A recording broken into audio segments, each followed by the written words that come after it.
August 5, 1940. The afternoon heat shimmers over the Spanish border town of Irún. Adolf Hitler's train pulls into the station, its black locomotive gleaming in the sun. Outside, Spanish officials wait nervously.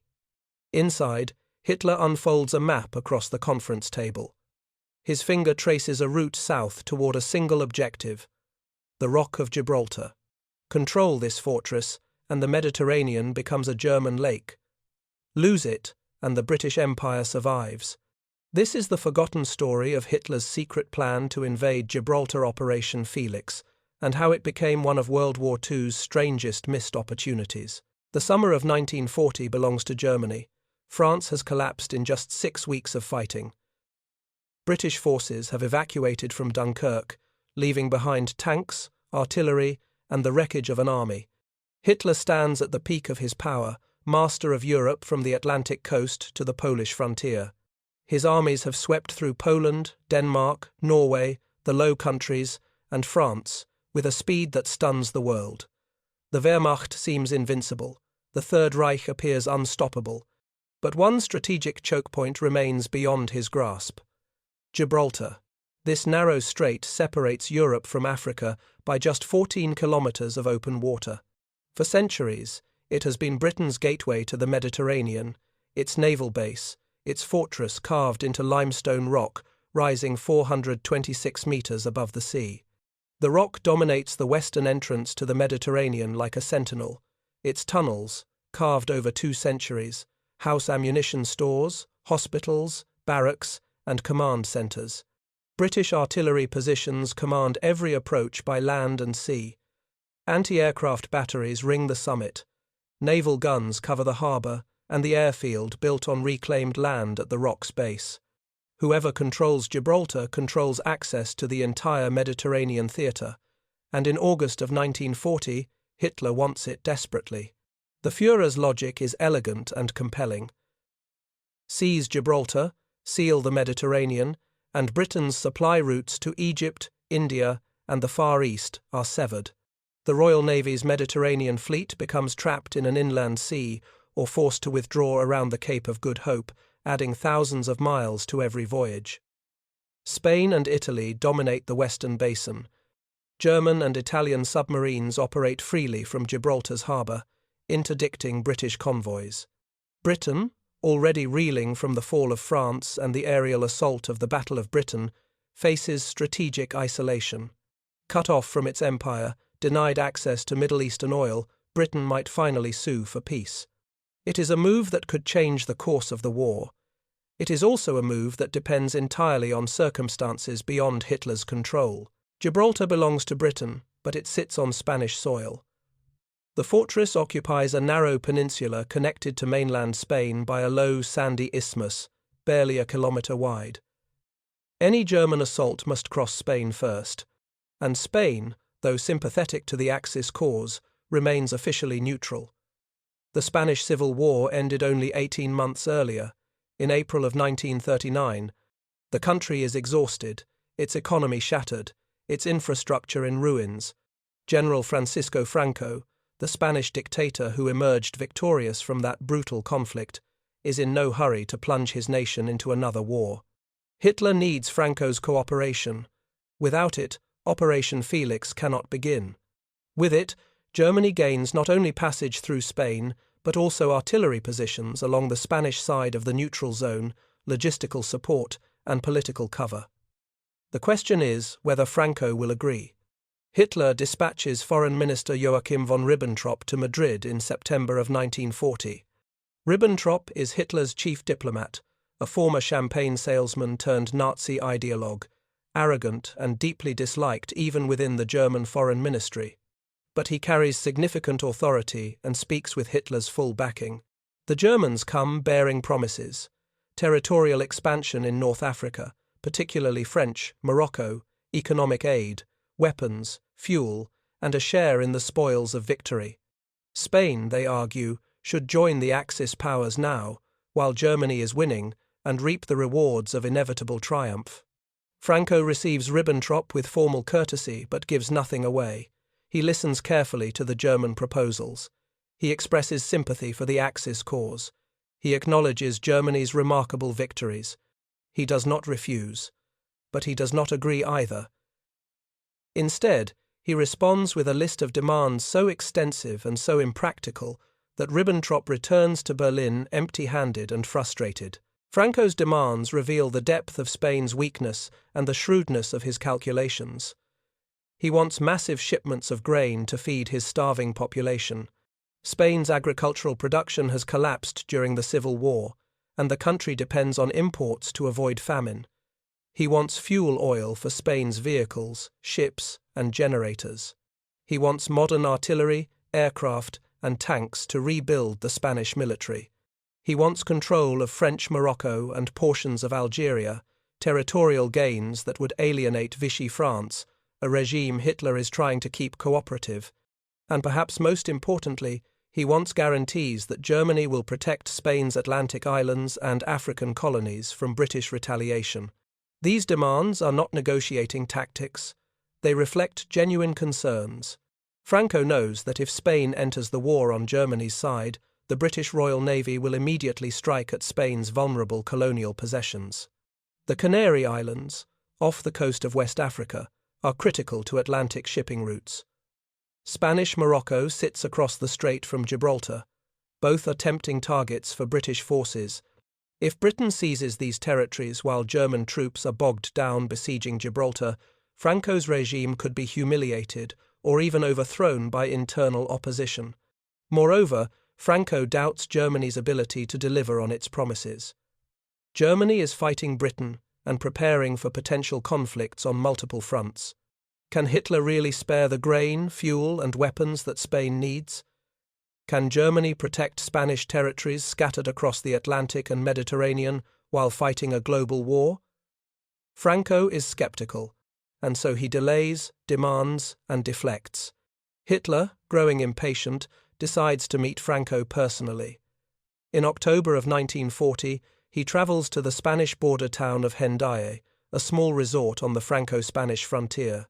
The meeting is scheduled for October 23rd. Hitler arrives expecting easy capitulation. He has, after all, browbeaten the leaders of Austria, Czechoslovakia, and France into submission.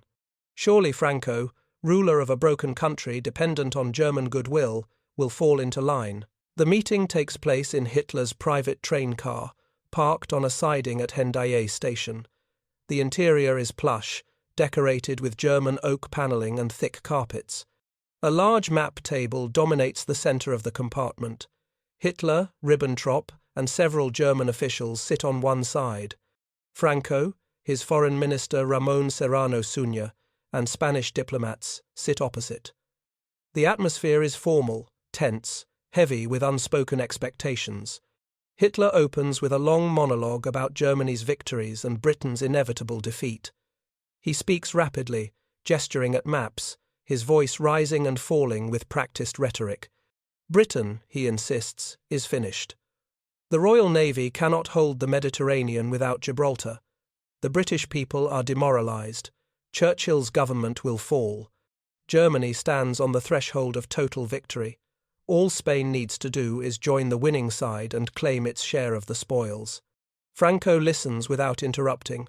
When Hitler finishes, Franco begins to speak, and he speaks, and speaks. Franco's conversational style is legendary among diplomats for its ability to exhaust and confuse listeners. He speaks in long, winding sentences that circle around every question without committing to an answer. He acknowledges Germany's strength but reminds Hitler of Spain's weakness. He praises Hitler's leadership but lists the many problems facing Spain. He agrees in principle with the idea of Spain joining the Axis, but insists that practical difficulties make immediate entry impossible. He speaks for 20 minutes, then 30, then 40, covering every tangential issue, revisiting points already discussed, introducing new complications. Hitler tries to interrupt. Franco politely deflects and continues talking. Ribbentrop attempts to interject. Franco acknowledges him with a nod and keeps speaking. The meeting drags on for hours. Lunch is served. Franco talks through the meal. Afternoon turns to evening. Franco is still talking. What is Franco actually saying beneath all the words? Beneath the endless verbiage, Franco's position is clear. Spain cannot and will not enter the war unless Germany meets all of Spain's demands, and Germany cannot meet those demands. Franco repeats his requirements for grain, fuel, and weapons. He insists on territorial concessions in North Africa that Hitler cannot grant without alienating Vichy France. He demands a formal treaty guaranteeing German protection of Spanish territories, and crucially, he refuses to set a specific date for Spain's entry into the war. Every time Hitler tries to pin Franco down to a commitment, Franco introduces a new complication. He mentions the poor state of Spanish railroads, which would make transporting German troops difficult. He notes that Spain's ports lack adequate facilities for supplying a major military operation. He worries aloud about British bombing raids on Spanish cities. He suggests that perhaps Spain should wait until Britain is closer to collapse before committing. Each point is valid. Each point makes the operation more difficult. Each point delays a decision. Hitler grows increasingly agitated. His face reddens. His hands clench. He is accustomed to people agreeing with him, either out of conviction or fear. Franco does neither. Franco remains polite, even deferential in tone, but utterly immovable in substance. By late evening, Hitler realizes he is getting nowhere. The meeting breaks up with vague promises of future discussions and no concrete agreement. The train journey back to Germany is uncomfortable. Hitler tells his staff that he would rather have 3 or 4 teeth pulled than endure another meeting with Franco. He complains to Mussolini that Franco is a stubborn fool who doesn't understand Germany's generosity. But despite his frustration, Hitler does not abandon Operation Felix. The strategic prize is too valuable. Perhaps, he reasons, military planning can proceed even without Franco's formal agreement. Perhaps the mere presence of German troops on the Spanish border will force Franco's hand. If you're fascinated by these hidden negotiations that shaped the war, let us know in the comments. Your thoughts keep history alive. So if diplomacy fails, what comes next? In November of 1940, even without Franco's blessing, German military planners accelerate preparations for the assault on Gibraltar. Wehrmacht officers conduct detailed reconnaissance missions along the Spanish Gibraltar frontier. They travel in civilian clothes, carrying cameras disguised as tourist equipment, photographing British defences from every angle. They sketch the terrain, measure distances, identify artillery positions, and map fields of fire. Spanish authorities, aware of these activities, look the other way. Franco may not have agreed to join the war, but he is not about to stop German intelligence gathering. Admiral Wilhelm Canaris, head of the Abwehr German military intelligence, personally travels to Spain multiple times in late 1940. Canaris is a complex figure, fluent in Spanish, with personal connections to Franco dating back to the Spanish Civil War. He assesses Gibraltar's defences in person, standing at the border looking up at the rock's sheer limestone face. His reports to Berlin are detailed, professional, and sobering. Gibraltar's defences are formidable. The rock itself is honeycombed, with over 50 kilometres of tunnels carved deep into the limestone over 2 centuries. These tunnels house ammunition stores that could supply the garrison for months. Underground hospitals can treat hundreds of wounded. Barracks shelter thousands of troops beyond the reach of artillery fire. Command centres, buried deep within the rock, are virtually impregnable. British artillery positions, many carved into the rock face itself, command every approach. Anti-aircraft batteries, over 30 of them, ring the summit and slopes.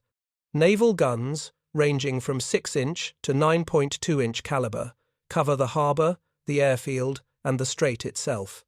To the north, the neutral zone between Spain and Gibraltar is a flat, open strip of land approximately 800 metres wide, offering no cover for advancing troops. Any assault force would be exposed to withering fire from British positions for over a kilometre before reaching the first defensive line. Barbed wire, minefields, concrete bunkers, and interlocking fields of fire turn this narrow strip into a deadly zone for attackers. Taking it would require specialized tactics, overwhelming firepower, and severe setbacks. Can Germany actually breach these defences? The German plan that emerges from these reconnaissance missions is ambitious and meticulously detailed. Operation Felix calls for a combined arms assault, utilizing Germany's most elite units and specialized equipment. The operation is divided into several phases, each building on the success of the previous one. Phase 1 involves securing Spanish cooperation and establishing artillery positions on Spanish soil overlooking Gibraltar.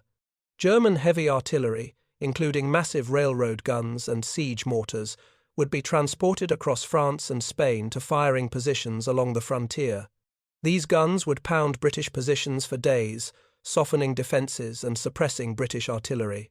Simultaneously, Luftwaffe bombers would strike the airfield, harbour, and anti-aircraft positions, gaining air superiority over the target area. Phase 2 calls for a direct ground assault by specialized mountain troops. The plan assigns this mission to Germany's elite mountain divisions, soldiers trained for fighting in difficult terrain, experts in scaling cliffs and attacking fortified positions. Approximately 25,000 troops would participate in the initial assault, supported by combat engineers tasked with clearing minefields, breaching obstacles, and demolishing fortifications. Phase 3 involves an airborne assault on the rock's summit. German paratroopers would drop onto the upper slopes and plateau to seize key positions, including anti-aircraft batteries and observation posts. This vertical envelopment would force British defenders to fight on multiple fronts simultaneously, dividing their attention and resources. Phase 4 calls for a naval blockade to prevent British reinforcement by sea. German and Italian submarines would patrol the strait, interdicting Royal Navy attempts to resupply or evacuate the garrison. Surface vessels, if available, would shell British positions from the Mediterranean side. The goal is complete isolation, cutting Gibraltar off from outside support. The numbers tell the story of Germany's commitment to this operation. Operation Felix requires deploying 2 full mountain divisions, the 1st and 4th, totaling approximately 25,000 combat troops. Supporting them are 600 artillery pieces, ranging from standard field guns to specialized siege weapons.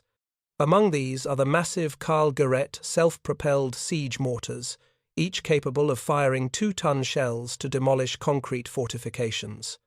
Also included are railroad guns with ranges exceeding 20 kilometers, able to bombard Gibraltar from positions deep within Spanish territory. German planners estimate they will need 60,000 tons of supplies to sustain the assault through its projected duration of several weeks. This includes ammunition, fuel, food, medical supplies, and replacement equipment. Engineers calculate that constructing the necessary artillery positions, supply depots, and command posts will require 6 weeks of preparatory work before the assault can begin. The entire operation depends on Spanish cooperation. Without access to Spanish territory, German forces cannot position their artillery. Without Spanish railroads, they cannot transport heavy equipment. Without Spanish infrastructure, they cannot sustain supply lines over 1,000 kilometers from the French border to Gibraltar. Every element of the plan assumes that Franco will, at minimum, allow German passage and provide logistical support. But can Germany actually pull this off? So, what happens when a grand plan collides with grim reality? The logistical challenges are staggering and become more apparent the deeper German planners delve into details. Spain's railroad system presents the first major obstacle. Spanish railways use a different gauge than the rest of Europe, 1,676 millimeters instead of the standard 1,435 millimeters. This means German trains cannot simply roll across the border. German officers curse as they realize the magnitude of the problem. Equipment must be unloaded at the border, transferred to Spanish rolling stock, and reloaded. For heavy artillery pieces weighing dozens of tons, this process is slow, complicated, and requires specialized equipment that Spain largely lacks. Each transfer takes hours, each delay compounds. The timeline stretches from weeks to months. Roads in southern Spain are poor by German standards. Many are unpaved, narrow tracks winding through mountains and valleys. Few can support the weight of heavy armored vehicles or the enormous siege guns planned for the operation. German reconnaissance teams drive these routes, taking notes, their vehicles bouncing over ruts and potholes. They watch Spanish ox carts struggle up hills. They see bridges that would collapse under the weight of a single tank. Moving equipment overland from the French border to Gibraltar means traversing over 1,000 kilometers of difficult terrain through a country whose infrastructure can barely support its own population, let alone a modern mechanized army preparing for major combat operations. Then there is the question of supply. Germany's logistics system is already stretched, supporting operations across occupied Europe. Adding a major offensive at the western extreme of the continent, far from German industrial centers, strains resources to the breaking point. Every ton of ammunition, every liter of fuel, every replacement part must travel over 1,000 kilometers through France and Spain. If British intelligence discovers the build-up, and they almost certainly will, RAF bombers operating from Gibraltar itself could strike supply columns, railheads, and ammunition dumps before the assault even begins. The British response poses another serious problem. Intelligence reports suggest that if Germany attacks Gibraltar, Britain will immediately retaliate against Spanish colonial possessions. The Canary Islands, 1,300 kilometers south of Spain in the Atlantic, are virtually indefensible against the Royal Navy. Spanish Morocco, across the Strait from Gibraltar, could be invaded by British forces from North Africa. Losing these territories would be a humiliation for Franco's regime and could trigger internal opposition or even a coup. Spain might find itself forced into the war, but on the defensive, bleeding resources to protect scattered territories rather than concentrating force against Gibraltar. Worse, if the operation fails or drags on too long, Britain could reinforce Gibraltar by sea.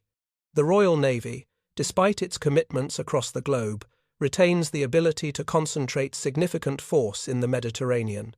A prolonged siege gives Britain time to organize relief operations, land additional troops, and turn a quick strike into a grinding war of attrition that bleeds German resources and prestige. The entire plan depends on speed, surprise, and overwhelming force. Any delay is dangerous. Any setback could prove decisive. Despite these concerns, Hitler orders planning to continue through late November and December of 1940. Operation Felix is assigned a tentative launch date, early January of 1941. German mountain divisions begin preliminary movements toward the French-Spanish border. Artillery units prepare their siege guns for transport. The Luftwaffe allocates bomber and fighter squadrons to support the operation. Supplies accumulate at depots in southern France. Franco is informed, through diplomatic channels, that Germany expects Spain's cooperation and is prepared to proceed with or without formal Spanish agreement. The wheels are in motion, the assault force is assembling, target folders are prepared, intelligence updates flow into Wehrmacht headquarters daily. Operation Felix appears ready to launch, and yet, something unexpected is about to derail everything. December of 1940 brings a subtle but significant shift in German strategic priorities. Hitler's attention begins to turn eastward.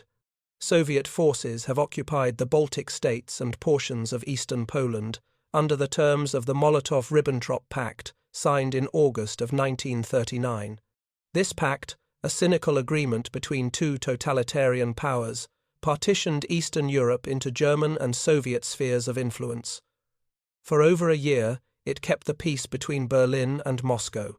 But tensions are rising. German intelligence reports indicate that Stalin is strengthening Soviet defenses along the western frontier. Red Army divisions are moving into forward positions. Soviet industry is ramping up production of tanks, aircraft, and ammunition. Fortifications are being constructed. To Hitler, these moves suggest that Stalin may be preparing for eventual conflict. Better, Hitler reasons, to strike first, to catch the Soviet Union before it is fully prepared, to seize the initiative and destroy the Red Army in a swift, decisive campaign. The idea of invading the Soviet Union has occupied Hitler's thinking for years. He views Bolshevism as Germany's ideological enemy. He covets the agricultural land of Ukraine, the oil of the Caucasus, the vast territories of Western Russia. He believes that destroying the Soviet Union will secure Germany's eastern frontier, provide Lebensraum living space for German settlers, and eliminate Britain's last potential ally on the European continent. In Hitler's calculation, once the Soviet Union falls, Britain will have no choice but to negotiate peace. As these ideas crystallize into concrete planning for what will become Operation Barbarossa, Operation Felix begins to slip down the list of priorities. The invasion of the Soviet Union will require every available division, every tank, every aircraft, every ton of fuel and ammunition that Germany can muster. It will be the largest military operation in history. By comparison, Gibraltar is a sideshow, a useful objective but not essential to Germany's survival or ultimate victory. But here's the critical question. Can Hitler really divide his attention between two massive operations? Franco, ever alert to shifting winds, senses the change in German priorities. In December of 1940, he sends another message to Berlin through diplomatic channels. The message is long, detailed, and apologetic in tone. Franco reiterates Spain's gratitude for German support during the Civil War. He expresses solidarity with the Axis cause. He affirms his personal admiration for Hitler, but he also restates, in even greater detail, Spain's inability to enter the war immediately. The message catalogues Spain's economic crisis. Agricultural production remains far below pre-war levels. Industrial output is minimal. Unemployment is rampant. The government's finances are precarious. The Spanish military, though loyal to Franco, is poorly equipped, demoralized from years of civil war, and in no condition to fight a modern conflict. Spain needs at least 6 months, possibly a year, of economic recovery before it can contemplate belligerency. Even then, Spain will require substantial German assistance, grain, fuel, weapons, and guarantees of protection for Spanish territories vulnerable to British attack. Franco's tone is apologetic, but his position is firm. Spain will not commit to Operation Felix without guarantees that Germany cannot provide. He does not say no outright that would risk alienating Hitler entirely. But he does not say yes either. He offers vague promises of future cooperation while placing the decision perpetually just out of reach. It is diplomatic evasion raised to an art form. What does small power diplomacy look like when facing overwhelming force? Franco's strategy reveals a masterclass in how weaker nations navigate pressure from stronger neighbors. He cannot refuse Hitler directly. Germany is too powerful, too close, too willing to use force. But he also cannot agree to terms that would destroy Spain. So Franco does something remarkable. He says yes to everything in principle, while making sure nothing happens in practice. Every German demand is met with enthusiastic agreement, followed by impossible conditions. Yes, Spain will join the Axis, but only after receiving grain shipments Germany cannot spare. Yes, Spain will allow German troops passage, but only after railroad infrastructure is upgraded, a process requiring months. Yes, Spain will coordinate military operations, but only after Britain's threat to Spanish territories is neutralized, a guarantee Germany cannot provide. Franco agrees to everything while accomplishing nothing. It is diplomatic judo, using the opponent's pressure against them. This approach requires perfect timing and nerves of steel. Franco must gauge Hitler's patience, understanding exactly how far he can push without triggering German invasion. He must maintain plausible deniability, appearing willing but unable rather than unwilling. He must keep Germany hoping that Spanish cooperation is just around the corner, always within reach but never quite grasped. It is exhausting, risky, and brilliant. Hitler faces a difficult choice. He can invade Spain without Franco's consent, forcing passage through Spanish territory and seizing Gibraltar by brute force. But this option carries enormous risks. Spain has over 600,000 men under arms, remnants of the Civil War armies. While poorly equipped, these forces could wage guerrilla warfare across the rugged Spanish countryside, tying down German divisions needed elsewhere. Invading Spain would also create a hostile population, sabotage, resistance, and a bleeding wound that saps German strength. Worse, It would set a dangerous precedent, demonstrating that Germany treats even sympathetic neutral states as enemies if they refuse cooperation. Alternatively, Hitler can postpone Felix indefinitely and focus German resources on other objectives, particularly the planned invasion of the Soviet Union.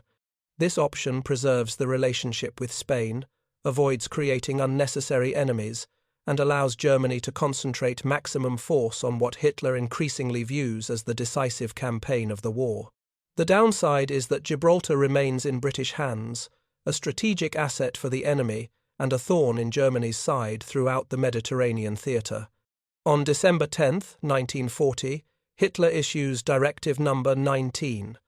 This classified document, distributed to senior Wehrmacht commanders, officially postpones Operation Felix. The directive states that the operation will proceed only when Spain agrees to cooperate fully. Until then, German forces will not enter Spanish territory. Planning may continue, reconnaissance may proceed, but no offensive action will be taken without explicit authorization from Hitler himself. The postponement is framed as temporary, a pause rather than a cancellation, but in practice, it marks the beginning of the end for Hitler's Gibraltar ambitions. Over the following months, Germany's strategic focus shifts decisively toward the east. By February of 1941, planning for Operation Barbarossa consumes the Wehrmacht's attention. Staff officers who were working on Felix are reassigned to Barbarossa planning. Mountain divisions earmarked for the Gibraltar assault are redirected to the Eastern Front. Artillery pieces are sent east. Supplies are rerouted. Felix is relegated to contingency status, a plan to be revived only if circumstances change dramatically. But why does Hitler let Gibraltar slip away so easily? The answer lies in Hitler's evolving strategic vision and his fundamental misunderstanding of how wars are won. By early 1941, Hitler is convinced that defeating the Soviet Union is the key to winning the war. He believes that crushing the Red Army in a swift summer campaign will eliminate Britain's last potential ally on the European continent.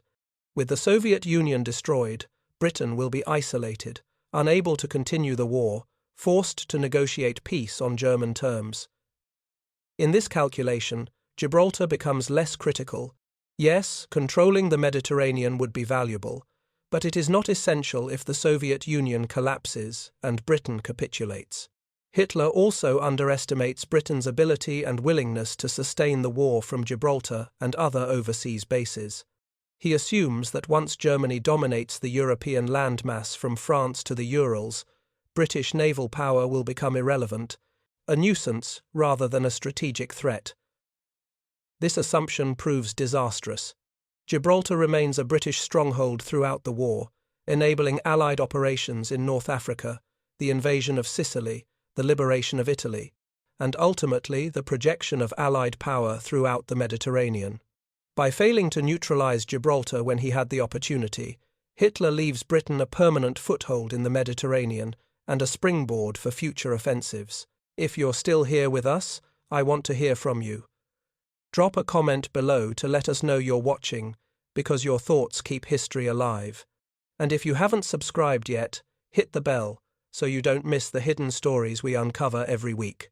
Franco, for his part, continues to play a careful game throughout 1941 and 1942. He maintains diplomatic relations with Germany, expressing sympathy for the Axis cause. He sends the División Azul, the Blue Division, a unit of Spanish volunteers, to fight alongside Germans on the Eastern Front. This gesture allows Franco to demonstrate solidarity without committing Spain fully to the war. The Blue Division serves with distinction in brutal fighting around Leningrad, but it represents only a token force, a symbolic gesture rather than a strategic commitment. At the same time, Franco maintains economic ties with Britain and the United States. Spain continues to sell tungsten, critical for hardening steel in armor and munitions, to both sides. Franco walks a tightrope, balancing between Axis and Allies, extracting maximum benefit from both while committing fully to neither. His evasiveness, so frustrating to Hitler in 1940, proves to be strategic genius. By refusing to enter the war, Franco keeps Spain intact, preserves his regime's stability, and positions himself to survive regardless of which side wins. German commanders continue to monitor Gibraltar throughout 1941 and 1942. Intelligence officers update assessments of British defences. Admiral Canaris maintains contact with Spanish officials, keeping channels open for potential future negotiations. Operational plans for Felix are periodically revised to reflect changing circumstances. But as the Wehrmacht becomes bogged down in Russia, suffering severe setbacks in the hundreds of thousands, enduring the brutal Russian winter, fighting battles of attrition at Moscow, Leningrad, and Stalingrad, the strategic window for Felix closes permanently. By mid-1942, any possibility of attacking Gibraltar has vanished. Germany lacks the resources.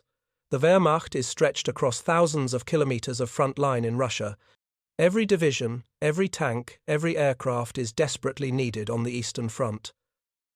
The Luftwaffe is heavily committed to defending German cities from increasingly devastating Allied bombing raids. The Kriegsmarine is engaged in a losing battle against Allied convoys in the Atlantic, struggling to maintain the U-boat campaign that is Germany's last hope of starving Britain into submission. There are no divisions to spare, no aircraft to allocate, no supplies to divert for an assault on Gibraltar. Meanwhile, Gibraltar's importance to the Allied war effort only grows. The Allies launch the Anglo-American invasion of North Africa. Allied forces land at Casablanca, Oran, and Algiers, opening a new front against the Axis in the Mediterranean theatre. Gibraltar serves as the nerve centre for this entire operation, coordinating air support, naval movements, logistics, and intelligence. General Dwight Eisenhower establishes his headquarters inside the Rock's tunnels, directing the campaign from deep within the limestone fortress that Hitler coveted but never captured. And Hitler had no idea the real danger wasn't Gibraltar at all. It was the decision he made instead. By spring of 1941, Operation Felix exists only on paper, a ghost plan that haunts German strategic discussions but will never materialize. German planners continue to refine operational details, updating troop assignments, revising artillery deployment schedules, adjusting logistics calculations. But no launch date is set. Franco remains non-committal, his government issuing vague statements of Axis solidarity while avoiding concrete promises. Hitler, now fully committed to the coming invasion of the Soviet Union, has moved on. Felix becomes a contingency plan, a theoretical operation to be revived if circumstances permit. They never do. On June 22, 1941, at 3:15 in the morning, Germany invades the Soviet Union. 3 million German troops, supported by over 3,000 tanks and 2,500 aircraft, pour across the frontier in Operation Barbarossa. The scale of this operation dwarfs anything Germany has attempted before. Every available division, every aircraft, every ton of fuel and ammunition is directed toward the Eastern Front. The idea of diverting significant forces to attack Gibraltar becomes not just impractical but absurd. Barbarossa is supposed to be a swift campaign, victory achieved in weeks or at most a few months before winter arrives. Hitler and his generals believe the Red Army is poorly led, inadequately equipped, and will collapse under the initial German onslaught. This belief is partially correct. The Red Army does suffer major setbacks in the opening weeks, with hundreds of thousands of soldiers killed or captured, thousands of tanks destroyed, vast territories overrun. But the Soviet Union does not collapse. Stalin's regime holds, Soviet resistance stiffens.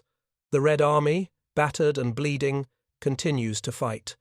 As summer turns to autumn and autumn turns to winter, the Wehrmacht finds itself mired in a war of attrition it cannot win.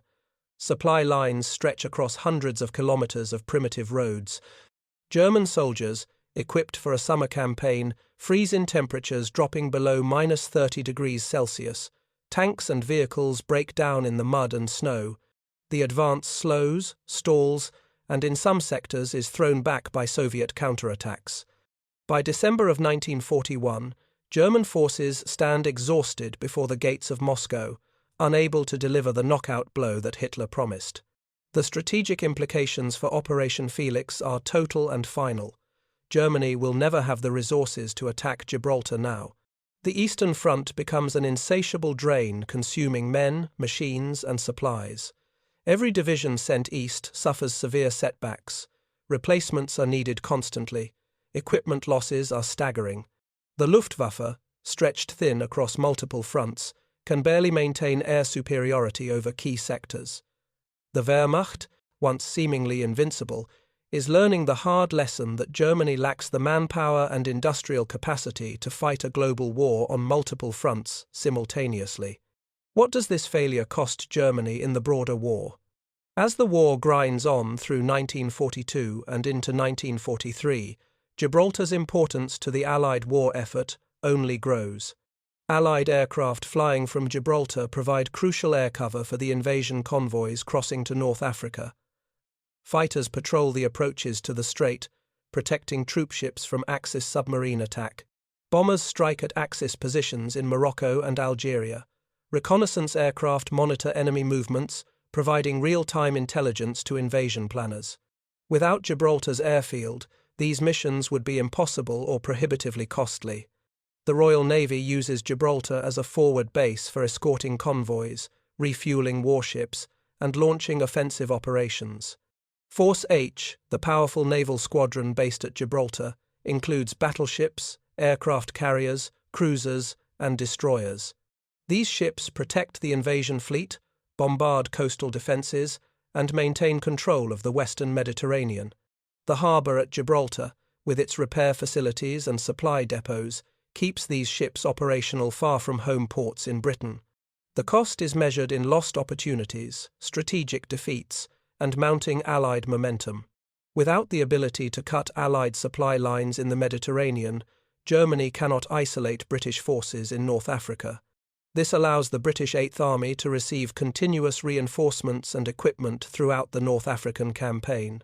British forces, initially pushed back to the Egyptian frontier by Rommel's Afrika Korps in early 1942, rebuild their strength throughout the summer and autumn.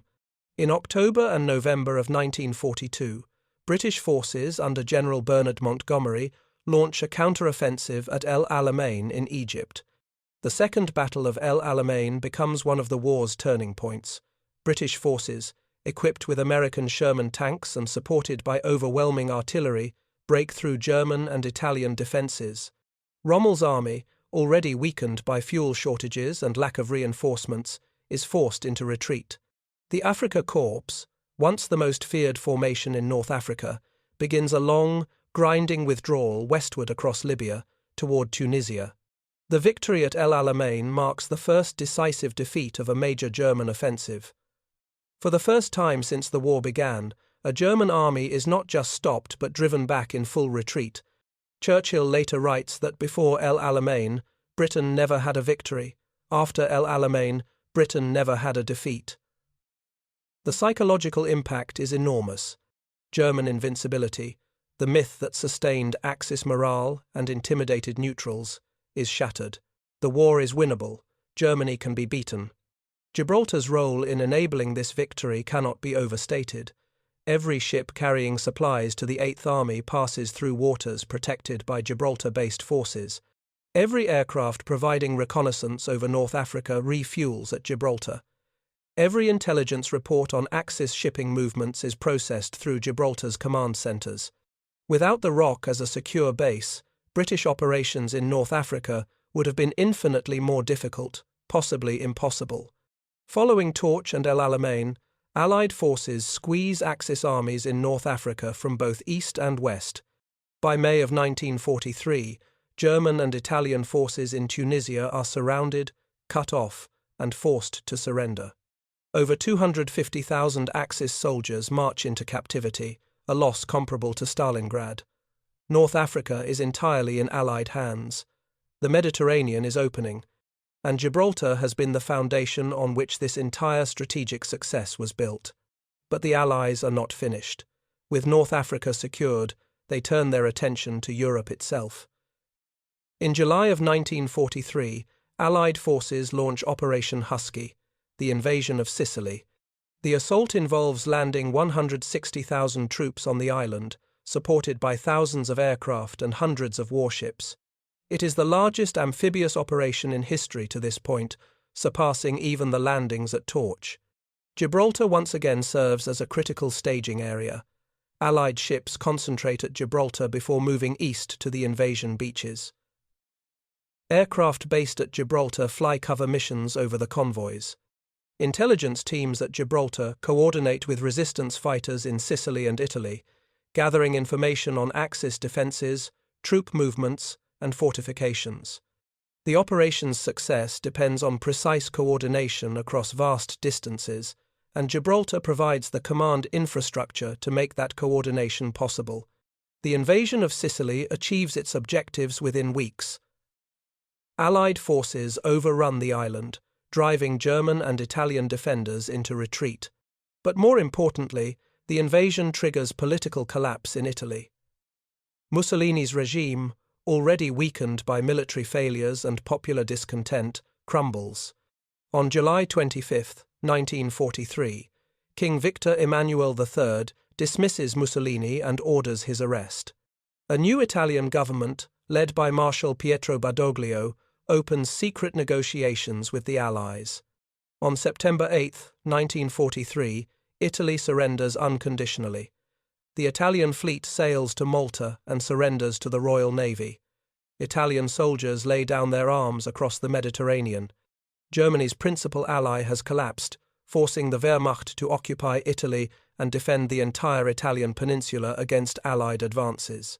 German divisions that could have been fighting in Russia or preparing to defend France against the inevitable Allied invasion are instead tied down in Italy, fighting a grinding, defensive campaign. Allied forces land on the Italian mainland on September 9, 1943, beginning a long, costly campaign up the peninsula. Progress is slow, the mountainous terrain and skilled German defensive tactics make every mile expensive, but the strategic impact is clear. Germany must defend yet another front with resources it cannot spare. By June of 1944, when Allied forces finally enter Rome, Germany has lost an ally, a Mediterranean coastline, and hundreds of thousands of soldiers killed, wounded, or captured. None of this would have been possible without Gibraltar. The Rock serves as the anchor for every Allied operation in the Western Mediterranean from 1942 through 1945. It is a forward base, a command centre, a logistics hub, a symbol of Allied persistence, and it is the fortress that Hitler planned to capture but never could. So, what lessons does Operation Felix teach us about strategy, power, and decision-making? First, Operation Felix demonstrates the critical importance of logistics and infrastructure in modern warfare. Germany's inability to support a sustained operation in southern Spain, combined with Spain's fragile economy and outdated transportation network, makes Felix impractical, regardless of tactical brilliance or operational planning. The Wehrmacht can design brilliant battle plans, train elite soldiers, and build powerful weapons, but if the underlying support systems cannot sustain these forces in the field, plans remain fantasies. Wars are won not just by brave soldiers and clever generals, but by unglamorous factors like railroad gauges, road quality, and supply depot capacity. This lesson applies beyond World War II. Military history is filled with campaigns that failed not because of enemy action, but because of logistics breakdown. Napoleon's invasion of Russia in 1812, the Japanese expansion across the Pacific in 1942 and 1943, the German overreach in Russia all demonstrate that ambition without adequate logistical support leads to disaster. Even the most ambitious plans fail if the underlying support systems cannot sustain them. Second, Felix reveals the limits of diplomatic coercion and the effectiveness of strategic patience. Hitler assumes he can bully Franco into compliance. Germany is powerful, victorious, seemingly invincible in summer 1940. Spain is weak, exhausted, dependent on German goodwill. The power imbalance appears overwhelming. Hitler expects Franco to fall into line like Austria, Czechoslovakia, and Vichy France did before him. But Franco refuses to be intimidated. He does not reject German demands outright, which would risk provoking German anger. Instead, He employs a strategy of endless delay, endless demands, endless complications. Every meeting produces no concrete decision. Every diplomatic exchange circles back to the same unresolved issues. Franco never says no, but he never says yes either. He simply talks, delays, and waits. This strategy works because Franco understands something Hitler does not. Time is on Spain's side. The longer Spain delays, the more Germany's attention shifts to other fronts. The invasion of Britain is failing. The Battle of the Atlantic is escalating. The Soviet Union looms as a potential threat. Germany has limited resources and unlimited ambitions. Eventually, something has to give. Franco bets that Gibraltar will be sacrificed to more pressing priorities. He is correct. Franco's diplomatic evasiveness provides a masterclass in small power statecraft. When facing a much stronger neighbor making demands you cannot meet, direct refusal invites retaliation. Immediate compliance sacrifices national interests. The solution is strategic ambiguity. Express sympathy, acknowledge legitimate concerns, promise future cooperation, but always find reasons why action must be delayed. Make your cooperation dependent on conditions the stronger power cannot meet. Talk endlessly without committing to anything concrete. Exhaust your opponent's patience until they move on to easier targets. This approach requires nerve, patience, and accurate assessment of the stronger power's priorities. Franco possesses all three. He reads Hitler correctly, understanding that Germany cannot afford to invade Spain while fighting Britain and preparing to fight Russia. He exploits this constraint ruthlessly, using Spain's apparent weakness as a shield against German pressure. By the time Hitler realizes Franco will never cooperate voluntarily, Germany no longer has the resources to force the issue. Third, the failure of Felix highlights the danger of strategic overreach and divided attention. Hitler's problem in 1940 and 1941 is not lack of military power, but lack of strategic focus.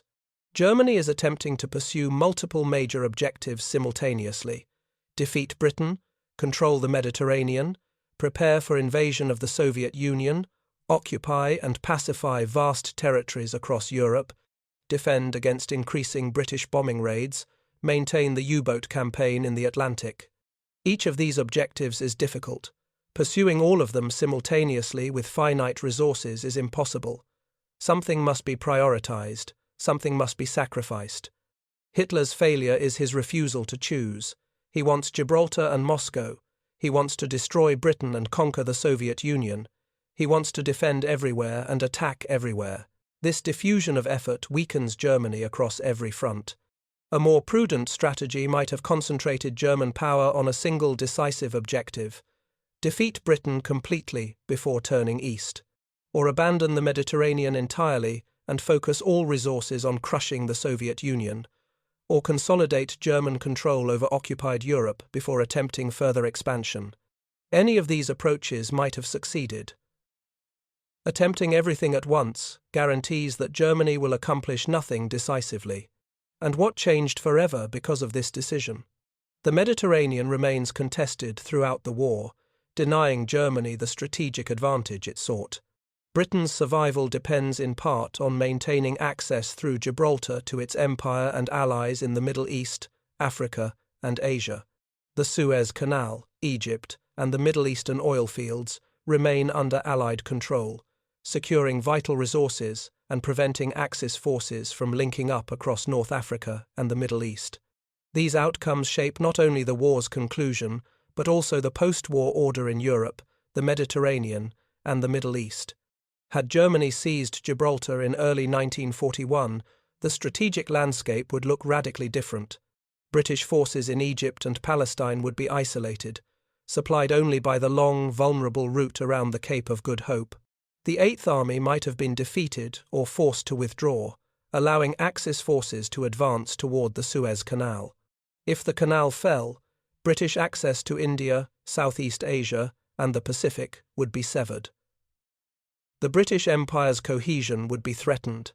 Churchill's government might have faced pressure to negotiate peace. Moreover, controlling Gibraltar might have kept Spain neutral or even brought it into the Axis camp. Franco's willingness to cooperate depended partly on German success. If Germany had demonstrated the ability to seize and hold Gibraltar despite British opposition, Franco might have concluded that joining the Axis was the winning bet. Spanish entry into the war would have provided Germany with additional resources, bases for U-boats in Atlantic ports, and strategic depth in southwestern Europe. Some historians argue this scenario could have forced Britain to sue for peace in 1941 or 1942, before American entry into the war changed the balance of power. With the Mediterranean closed, the Soviet Union reeling from Barbarossa's initial successes, and no immediate prospect of American ground forces arriving in Europe, Britain might have accepted a negotiated settlement. Germany would dominate continental Europe, Hitler's empire would survive, at least temporarily. But this alternate history depends on many assumptions. Would Germany have successfully taken Gibraltar quickly and decisively, or would the assault have bogged down into a costly siege? Would Britain have accepted defeat in the Mediterranean, or would it have retaliated by seizing Spanish territories and opening new fronts? Would capturing Gibraltar have prevented German overreach in Russia, or simply added another burden to Germany's already overstretched resources? Each assumption is debatable. What is clear is that Hitler's decision to postpone Felix and invade the Soviet Union instead proves disastrous. Operation Barbarossa becomes the decisive campaign of the war, but not in the way Hitler expects. Instead of swift victory, Germany faces years of grinding attrition on the Eastern Front. The Wehrmacht suffers millions of severe setbacks. Soviet counteroffensives push German forces back, kilometre by kilometre, until by 1945 the Red Army stands at the gates of Berlin. The invasion that was supposed to secure Germany's future destroys it. Meanwhile, Gibraltar remains a British stronghold, enabling Allied victory in North Africa, the invasion of Italy, and ultimately the projection of Allied power throughout the Mediterranean and into southern Europe. By the time the war ends in May of 1945, Gibraltar has served as a base for thousands of Allied sorties, hosted hundreds of warships, and coordinated operations across 3 continents. The rock that Hitler once coveted but never captured becomes a symbol of Allied persistence, British resilience, and German strategic failure. Operation Felix ends not with a climactic battle but with a quiet recognition that some objectives, however tempting, are simply not worth the cost. Hitler's secret plan to invade Gibraltar remains one of World War II's great what-ifs, a tantalizing glimpse of an alternate strategic path that Germany never quite managed to follow. The plan looked brilliant on paper. It promised decisive strategic advantages. It might have changed the war's course. But it depended on cooperation Germany could not secure, resources Germany could not spare, and focus Germany could not maintain. In its failure lies a lesson that echoes across history and remains relevant today. Ambition without means is merely fantasy, and even the mightiest empire cannot conquer what it cannot reach. Strategic brilliance matters little if logistics cannot support operations. Powerful militaries achieve nothing if political preconditions are not met. Grand plans fail if resources are insufficient. And in the end, wars are won not by those with the most daring plans, but by those who understand their limitations and work within them. Gibraltar stands today, much as it did in 1940, a limestone fortress rising above the strait, a reminder of battles fought and battles avoided. Visitors walk through tunnels carved during the siege that never came, past gun emplacements that never fired in anger at German troops, along ramparts that watched and waited while history pivoted elsewhere. The rock endures, as it has for centuries, a testament to the enduring importance of geography, the limits of power, and the strange paths by which history unfolds. Franco's Spain survived the war intact, neutral to the end, emerging damaged but unoccupied, while the rest of Europe lay in ruins. Franco himself ruled until his death in 1975, outliving Hitler by 3 decades and Mussolini by even more. His strategy of evasion, so frustrating to Hitler in 1940, proved wiser than any military plan. Sometimes the greatest victory is the battle you never fight.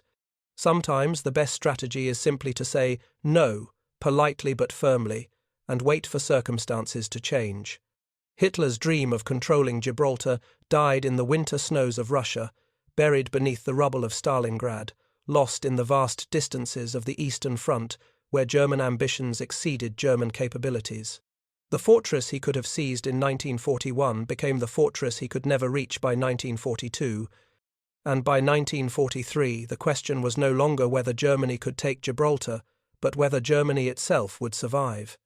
In the end, Operation Felix teaches us that history turns not only on battles won and lost, but on battles never fought, decisions postponed, opportunities missed.